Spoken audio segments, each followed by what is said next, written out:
Hello there. In this video, I'm going to give you 3 important things to think about to get a better sound out of your violin. Now, if you're new to my channel, we mostly talk about mariachi music, but what I'm about to tell you can be applied to classical violin playing, jazz, fiddle, any other type of style. You can definitely use this. Now, when it comes to producing a clear and beautiful sound that we want, 90, maybe 80% of it is coming from the bow, and the other percent is going to be from the left hand articulation.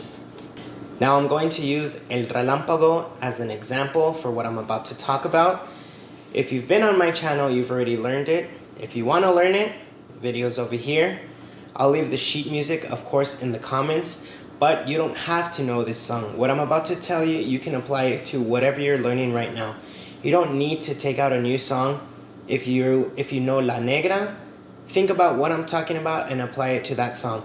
If you're learning classical, you're learning something for solo and ensemble, take what I'm about to tell you and apply it to that. So the first thing is bow weight. How much weight do we put down on the bow to push across the string? So the natural weight of your hand and your arm is going to be pretty much enough.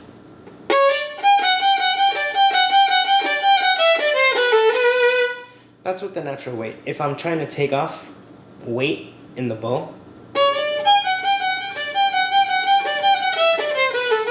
obviously we get that change in dynamics. And if I'm putting too much weight, which a lot of beginners have this bad habit,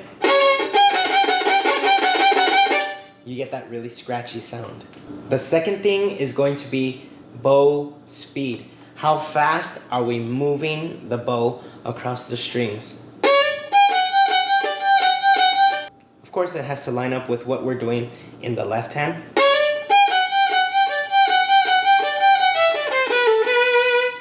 Now take that last part. Say if I just use a little bit of bow,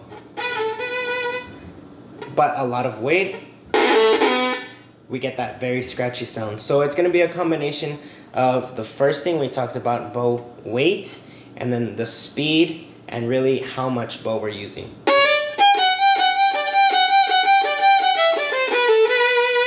And the third and final thing is bow placement. Where are we setting the bow in terms of relation to the fingerboard and the bridge and the actual bow itself at the tip, middle, and frog? So this same example, we want to start closer to the frog because the frog is heavier, so we'll get some natural weight. And then also maybe in the middle, a little bit closer to the bridge. As we get closer to the fingerboard, we're going to have a naturally softer sound.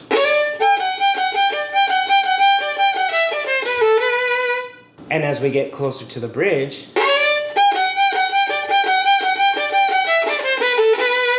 we're going to get that louder, more fuller tone. So let's talk about those 3 things with another excerpt. I'll give you also the music in the comments for Meditation, a very, very well-known classical piece.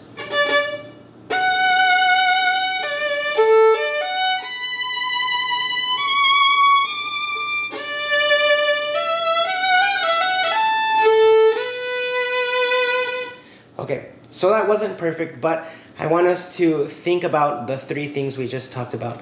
The weight of the bow. Obviously, I'm not trying to get the loudest sound, so I'm not going to put a lot of weight. Where are we placing the bow? I'm going to go a little bit closer to the fingerboard, and on that first note,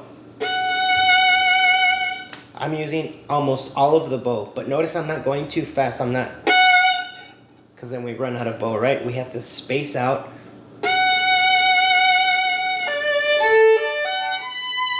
We have to experiment with how much bow we can use on that first note.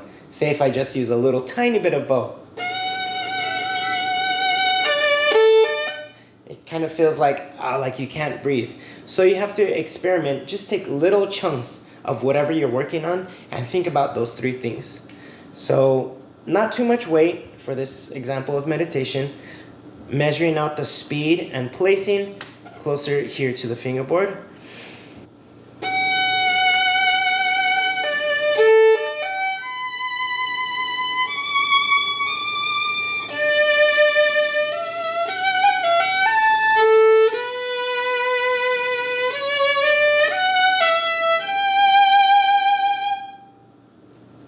again, bow weight, bow speed, and bow placement.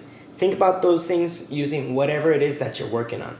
If you have any more questions, leave them in the comments. I'd be more than happy to answer them. Thank you so much for watching. We'll see you next time. Bye.